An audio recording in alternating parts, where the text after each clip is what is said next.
Are here with none other than one half of the Mary Mary duo, Miss Campbell. How are you today? I'm well. How are you? I'm doing well. Now, I told you right before this interview I was super nervous because I actually grew up on your music for years. I remember singing, get the shackles off my feet so I can sing. I just want to go to heaven.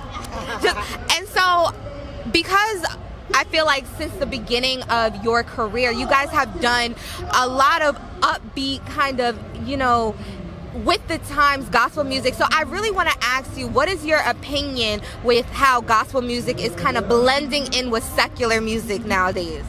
I think this is what I'll say. It's a lot of people that's from the church that's in secular music. So to some degree, it's a bit of a sound that's subject matter that's different, but a sound that's overlapping, because the same people from the urban neighborhoods that's in the church is the same people from the urban neighborhoods that's in R&B music, that's in hip-hop music, that's in soul music. So to some degree, things overlap because of that. But I do think that some people are trying to appeal to masses, and so music is adjusted to try to fit that. It's so funny. So many people come to me and Erica and say, we doing R&B gospel like you. And me and Erica never tried to do R&B gospel. We just did the gospel the way God gave it to us. Like, we straight up from the church, like born and raised, pastors, kids. We had Sunday school every Sunday. We had 52 services a week.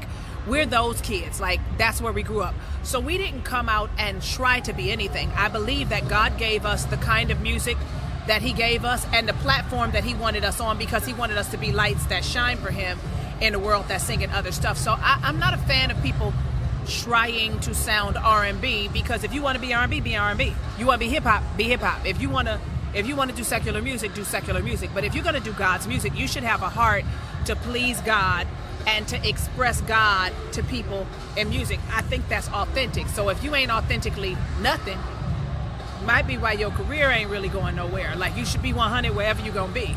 And I think there are people that sing other music other than gospel, and I believe they have a heart to please God. But I think the whole idea of trying to be something else so I could get this crowd, not with gospel music, because gospel music is about honoring God, glorifying God, and blessing his people.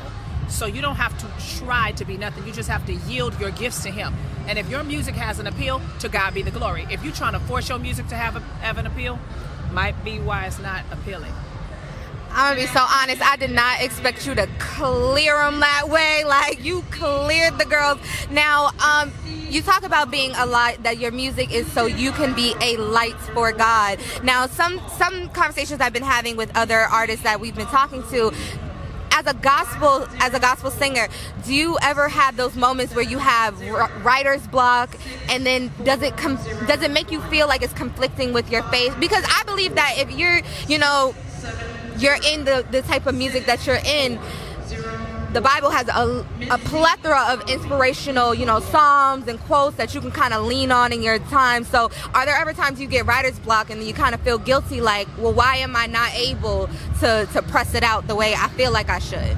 First of all, that's a really, really, really good question. But girl, no, I don't get frustrated. I mean, I do get frustrated about having writer's block, but that's not a reflection of my relationship with God. That's not a reflection of there not being enough content. Like, I'm human. If I'm Jesus, I got a word for everything. You know what I'm saying? But I ain't Jesus. I'm human. I'm flawed. Sometimes I'm tired. Sometimes I'm trying to force an idea to work, and that's not the direction God wants me to go.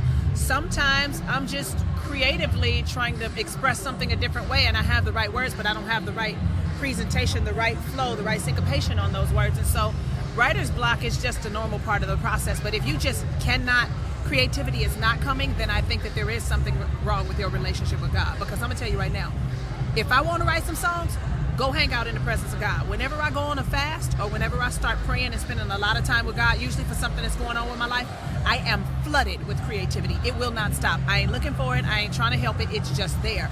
So when you sharpen your relationship with God, you spend a lot of time reading his words, you spend a lot of time in his presence. If you are creative like that, he gonna flood you with whatever it is that you're good at when you come into his presence. We're all perfected in God's presence. So again, I don't have an extensive problem with writer's block, because I feel like this: if nothing's coming, maybe God don't have nothing right now, and it's okay for me to just go on and wait until he has something. You are giving us the. I really didn't respect these responses. So thank you so much for speaking with us today. Like I said, I'm a big fan. I'm so honored to be here speaking with you today. So I hope you have a good time at the Essence Festival. Are you going to the concert tonight? I am not going to the concert tonight, but I'm about to sing in a little while. Yes, we're going to go upstairs right after this. So I'm super excited to see your performance. Thank you. Thank you.